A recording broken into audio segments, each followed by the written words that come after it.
today, Tassus today, your pushback channel, and thank you for joining this audio, no pictures live stream. Please listen to this essay as you would a radio broadcast as you're driving along in your car, your truck, or going along in public transport.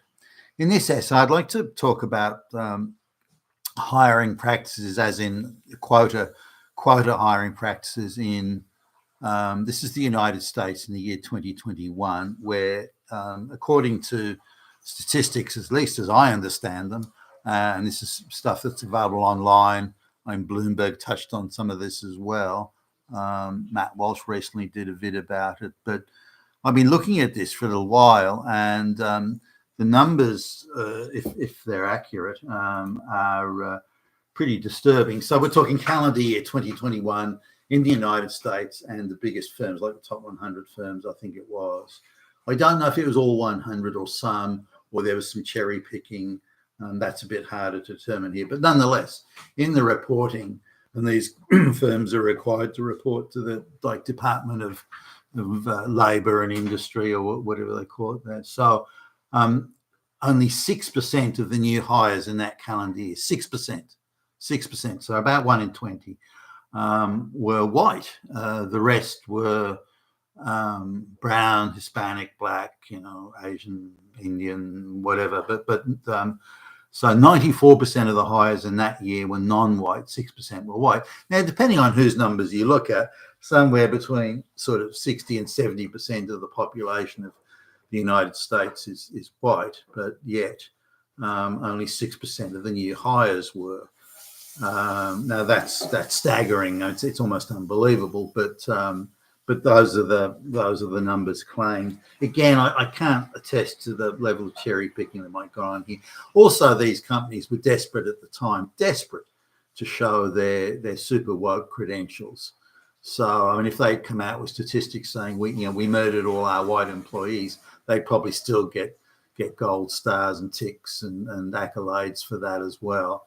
So such were the times. But I'll come back to that in a minute. Now, let's have a look at the primary beneficiaries. This also is a little illustrative. In the professional category of technical roles, or say middle-level supervisory and technical roles being things like computer coding, computer programming, that sort of stuff, or mid-level managers. Then Indians did particularly well out of that. So the biggest category of hires during that time was Indians or the biggest racial category of hires in that managerial category or technical category were Indians. The same sort of thing happens in Australia, where effectively Indians are given a priority. They're being gifted jobs that they couldn't dream of getting in a competitive hiring marketplace. But and again, there were entire government departments that didn't have a single Indian in them 10 years ago that are now totally Indian. Why we'd want to import people from one of the most corrupt countries in the world and the most entitled people attitude in the world and gift them jobs that they couldn't otherwise get is quite beyond me. But there you go. Now, interestingly, in this professional category, if you add together the black and Hispanic races, they also outnumber the number of whites that were hired. That seems quite astonishing. What you mean now? They're hiring black people as computer programmers and so.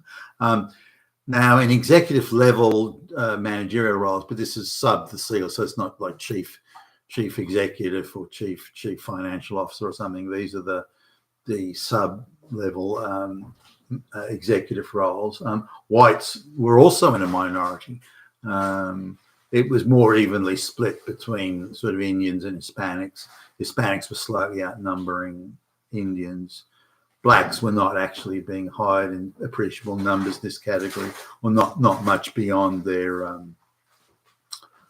percentage of the population. So now in the service worker category, this is the lowest paid jobs.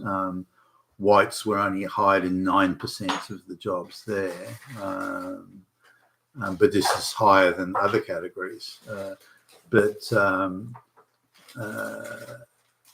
the majority of jobs in the lowest paid areas did go to black people.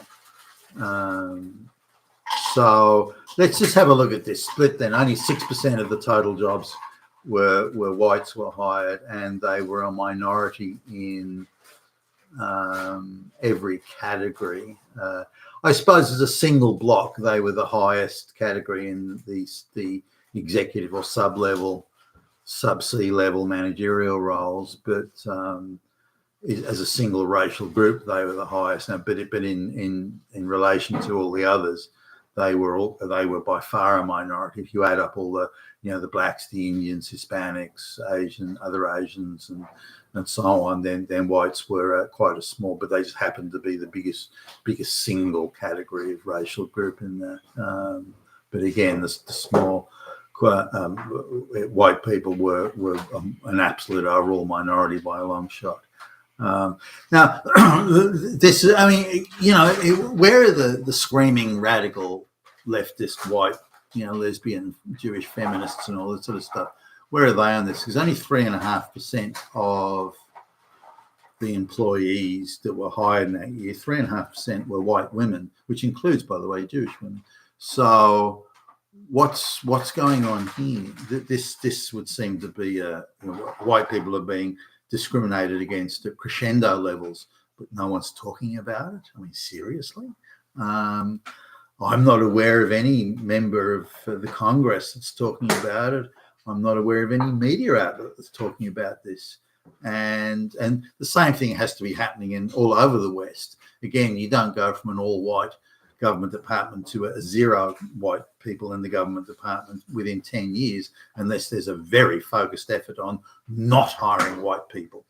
This is not where you may give a slight advantage or a benefit of the doubt type advantage to black and brown people. You have a very, very focused policy of not hiring white people. Otherwise, you just couldn't get that sort of outcome. So this is happening all over the Western world. So straight white male government that supposedly represents us is aggressively making sure that we, the white people of the West, don't get jobs. And this is all the interests of equity. I mean, you're kidding me, right? So, I mean, obviously, all these governments are not sovereign. They're all getting their orders and their marching orders and instructions from the globalist secretariat, and they're doing dutifully as they're told.